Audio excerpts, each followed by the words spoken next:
Hello guys, welcome to my new blog. আজকে আমি আমার মামার ঘরে সন্ধ্যা দিতে চলেছি। এই দেখুন, এখানটা সব ঠাকুর আছে। গোপাল মামা, লক্ষ্মীনারায়ণ, শিব ঠাকুরেরই সব ঠাকুর আছে এখানটায়। এখানটায় উপরে খাবার জিনিস আছে। খাবার জিনিস আছে। এখন আমি বাতি করব। বাতি করার জন্যে তুলো, তারপর তেল। এই ডিবাটায় তেল নেই, তাই জন্য আমি তুলোটাকে নিচে বসিয়ে দেবো। তারপর এই যে তেল বোতলটা, এই তেল বোতলটা নেবো। এটাই তো আগে থেকে নেই তেল বোতল, তাই জন্য আমি এই বোতলটা নিচ্ছি। এটাও এখানে নিচে রেখে দিলাম। এবার বাতি কাটবো। এখানে ঠাকুর আড়ি আছে।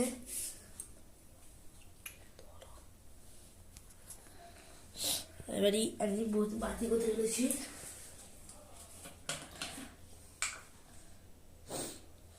তুলো বের করে না, এটা তুলো।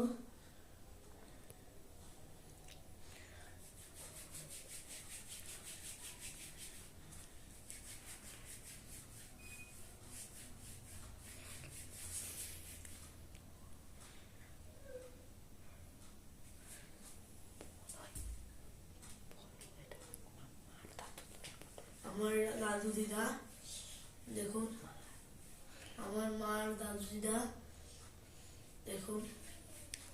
তারপরে সব ঠাকুর।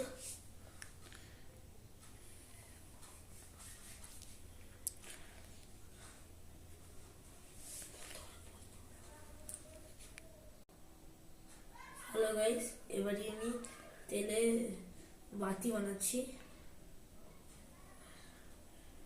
তেলে মুড়িয়ে দিলাম।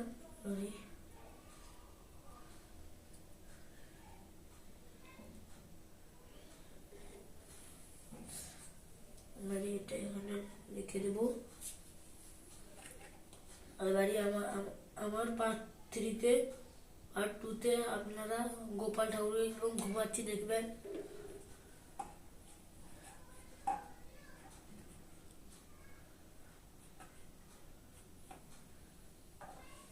আরেকটা করতে হবে, মোট 3টা করতে হবে, কারণ আমার মা ঘরে মনসা ঠাকুর আছে।